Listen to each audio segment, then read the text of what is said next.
You know, civilizations. They rise, they fall, and sometimes, just sometimes, out of the ashes of total chaos, they're reborn, stronger than they ever were before. Today, we're jumping into one of history's greatest comeback stories, the incredible rebirth of Egypt and the dawn of its golden age, the Middle Kingdom.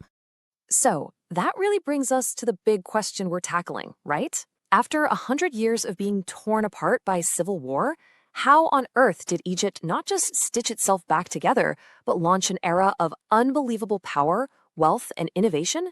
Well, let's find out. Okay, so before you can have a golden age, you gotta understand the chaos that came before. We're talking about the first intermediate period, a time when Egypt was completely fractured. You had rival dynasties, constant fighting, the whole thing was a mess. The stage was set for a hero, someone who could literally bend the nation to his will, and that man was Mentuhotep II. And look, this second unification wasn't just another military victory. No, this was a foundational moment in Egyptian history. What Mentuhotep II did put him in the same legendary league as Menes, the very first unifier of Egypt. He was, quite literally, the founder of a new Egypt. So, how'd he pull it off? Well, it was a brutal 15-year grind. Starting from his power base down in Thebes, he just systematically marched north, crushing city after city that was loyal to his rivals. He was absolutely relentless. By 2040 BC, the war was finally over. Egypt was won again, and the Middle Kingdom had officially begun. But, winning the war is one thing. Actually holding a country together, that's the real challenge. Mentuhotep immediately moved the capital to his home turf in Thebes, put his own loyal guys in charge of the provinces, and started massive building projects to show everyone who was boss.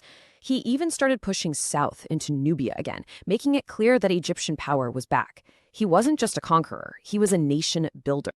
So if Mentuhotep laid the foundation, then you've got to think of the 12th dynasty as the ones who built the skyscraper on top of it.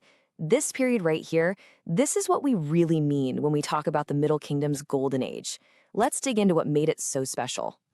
And you can see this new way of thinking everywhere, even in how they built their pyramids. I mean, we all think of the giant stone pyramids at Giza, right? Well, the Middle Kingdom pyramids were different. They often had mud brick cores. They were less about showing off on the outside and way more about internal security, with these crazy, complex, maze-like passages designed to fool tomb robbers. It was practical, it was clever, and it was a real sign of the times. I mean, the list of achievements from this dynasty is just mind-blowing. They became masters of getting resources, opening up huge quarries and mines. They totally revolutionized farming with incredible irrigation projects. The art they produced, especially the jewelry, is some of the most beautiful stuff ever made. And politically, they came up with co-regency, where a son would rule with his father to make sure the handover of power was smooth. It was brilliant. Now, a golden age like this doesn't just happen by accident, right? It was driven by a series of remarkably effective and visionary pharaohs. Let's meet two of the absolute titans who shaped this entire era. First up, Senusret III. This guy was the dynasty's undisputed military heavyweight. His main focus was the south. He was absolutely determined to bring Nubia, a land rich in gold, completely under Egyptian control. And his methods were, well, let's just say they were brutally effective. Yeah, this description of his campaigns, it pretty much tells you everything you need to know. This wasn't just about winning a battle, it was about total domination. He built a chain of massive fortresses along the Nile to lock the border down tight and make sure Nubia would never, ever be a threat again. He was ruthless, for sure, but he secured Egypt's southern border for generations. So after the warrior king, you get the builder. Amenemhat III was Senusret's son, and he got to enjoy the peace his father had won.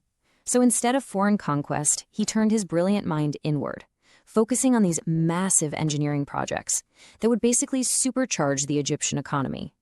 And he's known for two absolutely legendary achievements. First, the Phaon project. He basically tamed a piece of the Nile, building this huge dam with locks to create an enormous reservoir. This one project opened up massive new areas of land for farming, creating wealth on a scale they'd never seen. And second, he built a funerary temple so huge and so complex that later Greek historians called it the Labyrinth. It was literally a wonder of the ancient world. But as we all know, golden ages can't last forever. After the incredible highs of the 12th dynasty, the central power of the pharaohs started to crumble. And the next era, the 13th dynasty, was a very different story.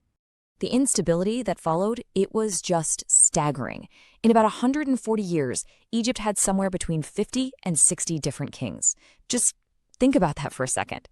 That's an average reign of less than 3 years. The powerful, long-reigning pharaohs were a thing of the past. It was like a revolving door to the throne, which tells you the whole system for a stable succession was completely breaking down. To give you a sense of the chaos, you get kings like Sobek-Hotep II.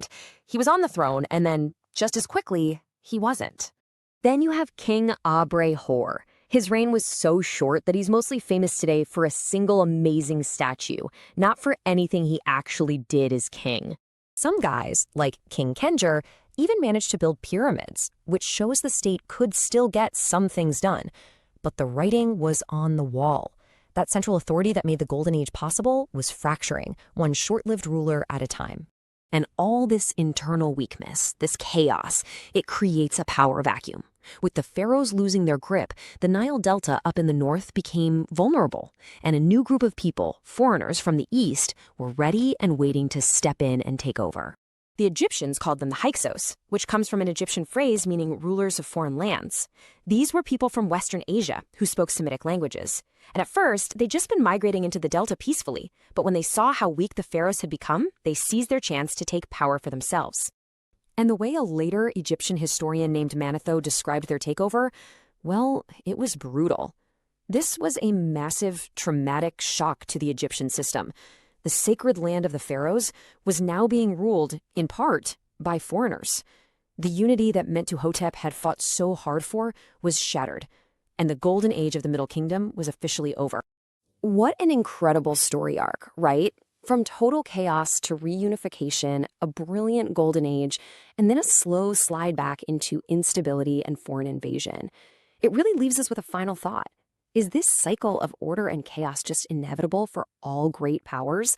Or does the fall of the Middle Kingdom serve as a timeless warning about what happens when strong, stable leadership starts to disappear?